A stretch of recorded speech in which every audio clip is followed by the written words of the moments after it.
All right, we are recording. This is Chris McCabe with E-commerce Chris, and I'm with Mike Hart today, a seller. We're going to talk about some black hat tactics. And Mike recently spoke with Bloomberg about some of the issues coming up with Marketplace and how to report sellers. That's something we're going to talk about today. How not to report sellers, maybe to avoid the problem of Amazon not taking action on some information you send them, which is really relevant. And I'm going to hit him with some questions and hopefully learn from the experiences he's had dealing with black hat tactics and also talking about black hat tactics, most recently in the Bloomberg article, which I'll include with this video. Mike's a seller doing about $3 million a year, correct, Mike? Is that about right? Correct. Do you want to give a quick intro on yourself before I hit you with some questions? Or? Yeah, sure. My name is Mike. I've been selling on Amazon's seriously since about 2014. My company used to sell to retail stores, but these days we're mostly focused on Amazon. Right. Our business has grown every year as e-commerce has grown, and I think I understand the marketplace and how to sell things on the marketplace pretty well. Yeah, and I've spoken with you before, of course, on the sales tax and other issues, so I think you understand the marketplace too. Just in case anyone's wondering. Yeah. Vote of confidence. Yeah. And I did look at some of the information that some of it you shared with Bloomberg, some of it you've sent to Amazon. We can, talk about your experience talking to Spencer at Bloomberg about this subject and how comfortable you felt, speaking about it publicly. But basically, just to recap that quickly, you had experienced black hat tactics and you had experienced attempting to resolve them directly with Amazon. Is there kind of a quick recap you can give us on what was going on, what you tried to report, and then what the results were? Sure. Yeah. Shortly before Cyber Monday, our competitors, we don't know exactly who, inundated our best-selling product with two separate black hat tactics. Okay. The first was fake reviews and fake negative reviews, obviously. And the second was they used an army of Amazon accounts, whether it's bots or people in Bangladesh or China, it's not clear. They used that army of Amazon accounts to upvote negative reviews, some of which were fake, some of which were real, to the front of our listing. So what this did was when Amazon customers showed up on our listing, on our page, they would see these negative reviews first and assume that the product was of poor quality, counterfeit, missing parts, stuff like that.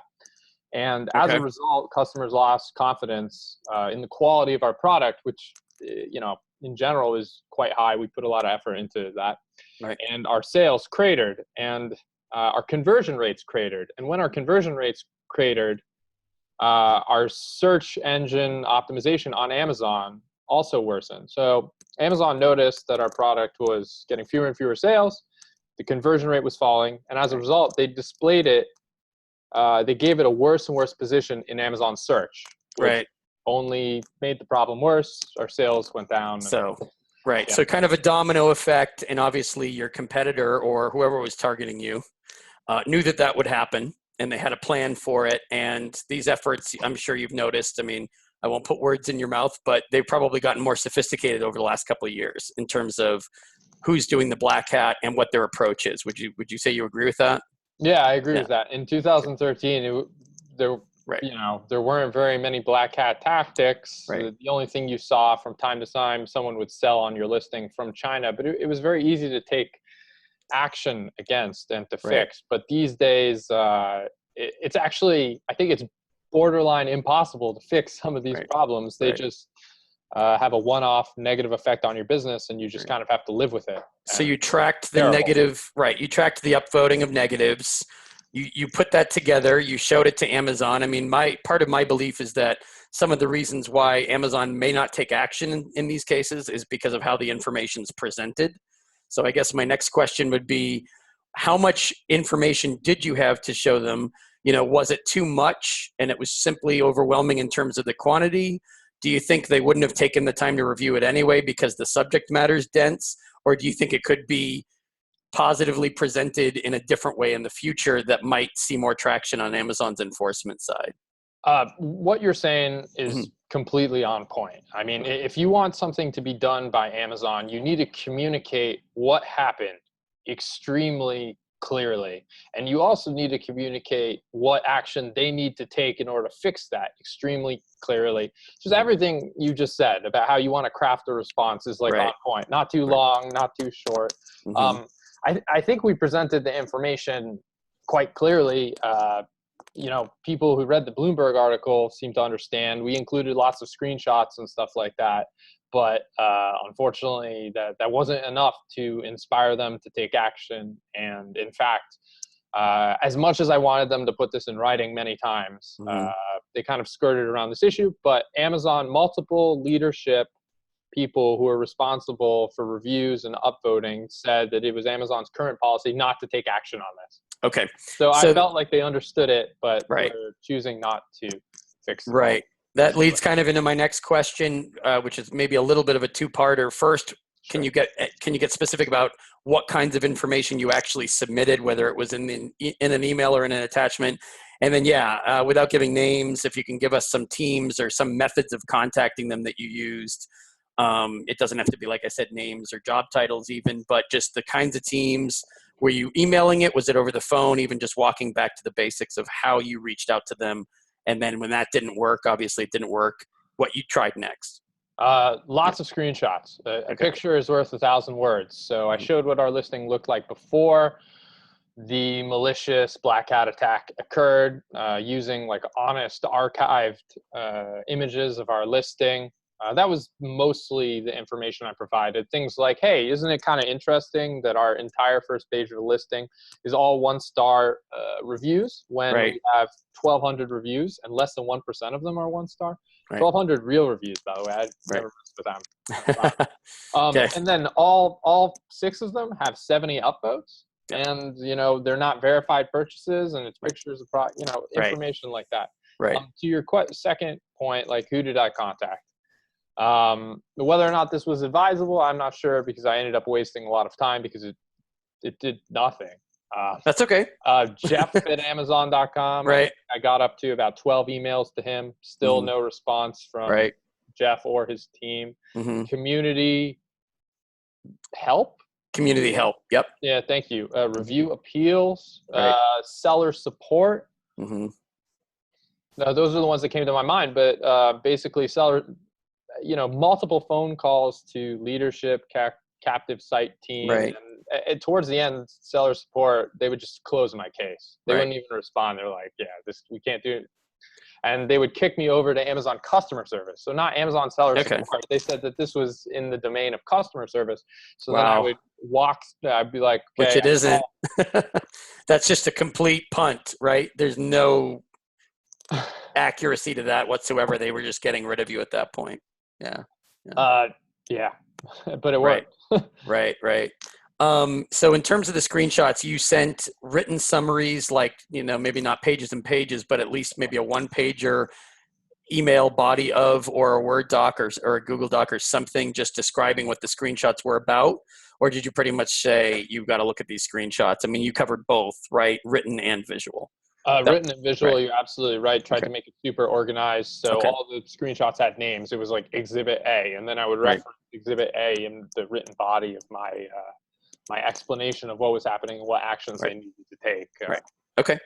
Yeah. And then in terms of, I'll get in a second to how you can troubleshoot and some other solutions I've had. This is a bit of a work in progress with us. We've experimented with a few things. But before I do that, did you by any chance talk to, you don't have an account manager, and they're not a panacea for these problems anyway, but I just wanted to make sure that people knew you don't have an account manager. Did you have any interactions with like strategic account management, category management, anybody internally that may have taken an interest in how this is sort of polluting their category or listings within the sphere of their influence? Yeah, a friend of mine's sister. I don't have an account manager at Amazon. Right. Apparently, I'm not important enough to have one. Well, but yeah. So she addressed the issues, but okay. As a result of me having like blown it up to Bloomberg, Mm-hmm. and legal was another team that we contacted. Right.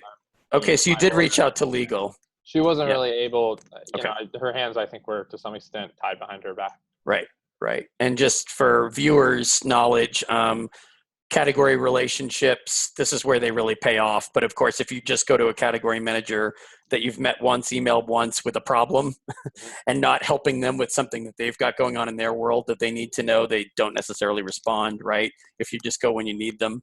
And strategic account management, I find sort of the same experience. I mean, they like to hear from you when you're interested in helping them with something they've got in their goals and their objectives, and they're thinking about their bottom line and their performance metrics just like sellers are. So don't just knock on their door, you know, when this type of thing crops up. I mean, that's an advice I'd give to any seller. But I would agree with that completely. Yeah. So just walking back a second to the Bloomberg part, just quickly, generally, what would you say your experience was in terms of contacting them when they were interested? You knew at that point that they were interested in doing a story on this subject. So was it a good experience? Was it neutral? Do you have tips for any sellers that might reach out to maybe not just them, but any, you know, business or tech or national media news outlets in the future? So first of all, I should say you made the introduction, Right. and I'm very thankful for that. It's a lot of in terms of tips for communicating with reporters and stuff like that. It's a lot of what you were talking about before in terms of the best method of communication when it comes to communicating to Amazon, right? Yeah. You want to show your evidence in a very clear and honest way. You want that evidence to be well organized and stuff like that. And those are my main tips in terms of communicating with reporters, just making sure that they understand the issues. And kind of like you were saying before, you know, they have to write an article, and the readers of the article may not have the longest attention span. So they have like needs and things that they need to think about. And if you can get in their shoes and their head, that's really helpful. Yeah. And of course, they prefer to talk to sellers who talk on the record, but think about before you email or call people, do I want to be on the record? Do I want to be off the record? That's an important decision to make. It's not rocket science, but there are a couple decisions you need to make before you start talking about either your storefront or your category, anything like that, right? Yeah. I didn't want to be on the record. I just felt as though I had no choice. And frankly, the reason why I'm on the record now is because I've already gone on the record with Bloomberg. And so what else do I have to lose? I'm just being honest about the problems that are out there. Right. Well, you care about the marketplace, not just yourself. And that's when things start to change sometimes inside the company is when other sellers are impacted, and not every seller wants to think about how other sellers are impacted. Of course, it's something I think about all the time, but I know that I can speak for myself. We appreciate that you did that because that made a difference. So it wasn't a purely selfless act. As you said, it was mostly about me and hoping to get my problem solved, but it is definitely true. It's consumers and sellers. There are a lot of unfair things that are happening, and I really wish we could make changes so that happens much less often. There's some things we can do here. Yeah, and we've had this conversation privately in the past, but and we don't have to focus this video on it, but Trade Association of Amazon Sellers, we've discussed that.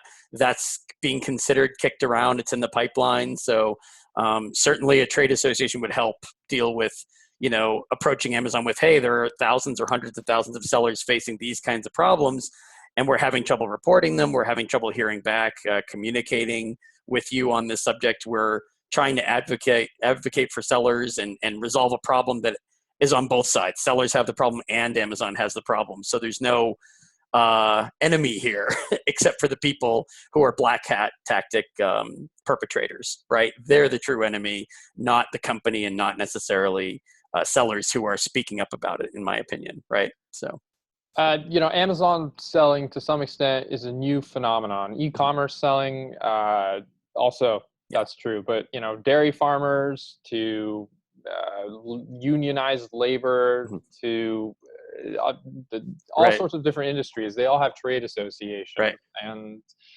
they advocate in favor of the members of those associations, and I think it's just a matter of time before there's one of these for marketplace sellers. Hopefully. So last question, I guess, what's on the horizon? Do you think other kinds of abuse and black hat tactics like Do you think the false intellectual property and trademark infringements will become the hot topic and reviews will recede into the background after Amazon changes policy or procedure a little bit? Or do you think we're just spinning and they're trading off, you're shifting weight from one foot to the next and then back again?